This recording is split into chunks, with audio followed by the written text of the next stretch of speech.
જય માતાજી મિત્રો, કેમ છે તમારું બધાને મારા બ્લોગમાં સ્વાગત છે। તો આજે આપણે ખોડિયારમાંના મંદિરે જવાના છીએ, વીડીવાળા ખોડિયારમાંના મંદિરે।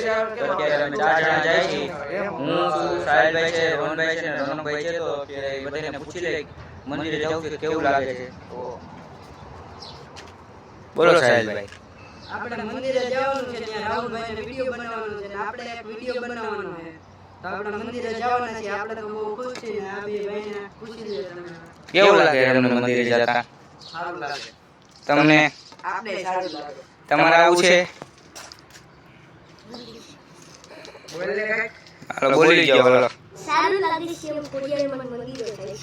તો હાલો હવે આગળનો વિડિયો ત્યાં જઈને કન્ટિન્યુ કરીશું। તો અત્યારે જો આ રસ્તો છે આવી રીતના કંઈક, તો ત્યાં જઈને અડધો વિડિયો ત્યાં જઈને ઉતારીશું। નવો જણ થયા એનું ઇન્ટ્રોડક્શન આપી દઉં, તમારું નામ બોલ દે। જીત મકવાણા। તો મંદિરે જઈશું કેવું લાગે છે? સારું લાગે। જો સાહિલભાઈ બધા હવે હાલતા થઈ ગયા, રોહનભાઈ બધા હવે હાલ્યા જઈશ રસ્તા બાજુ। જો આવો કંઈક રસ્તો હે અમારા ગામનો, વીડીવાળા ખોડિયારમાં બાજુ જાય છે ખોડિયારમાં મંદિરે। મંદિરે જઈને તમને જો મિત્રો હવે થાકી ગયા, જો આ પોરો ખાવા બેઠા એ બધા કેવાક થાકી ગયા સાહિલભાઈ? થાય કહો બહુ જાજુ હલાઈ ગયું હજે તો આપણે બહુ હલાઈ ગયું, ઠકાઈ ગયું હજે તો 1-2 કિલોમીટર હજી આગળ જવાનું છે આપણે। હજી જો મિત્રો હજી આમ કેટલો રસ્તો છે તમને અહીંથી દેખાય, ઝૂમ કરીને જો મિત્રો વાડીવાળા રસ્તે પૂગી ગયા ને હવે હાલ્યા જાય અંદર। જો આવું કંઈક છે ને, જો સામે મંદિર તમને દેખાતું હોય છે। સાહિલભાઈ કેટલો સમય લાગ્યો? આપણે જાજો સમય લાગ્યો, કલાક ઉપર થઈ ગયો અહીંયા ભોગતા। તો 2-3 કિલોમીટર કાપીને આવ્યા છીએ આપણે। તો હાલો અત્યારે હાલ્યા જાય, સામે જ મંદિર દેખાય છે। તમને કઈ જીતભાઈ તમારે કઈ કેવું છે?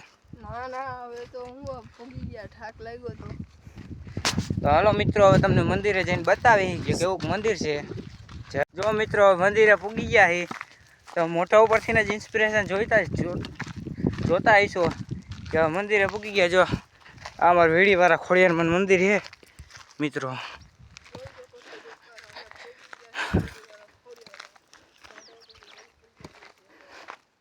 જોઈ શકો મિત્રો। મિત્રો ચંપલા કાઢ લઈ પછી તમને બધું બતાવી અંદર જઈને।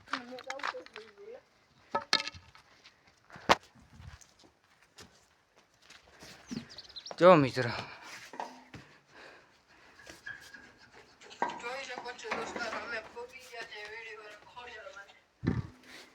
જો હવે આપણે જારી ખોલી નાખી, હવે જારી બારી ખોલીને હવે જઈશું મંદિર અંદર।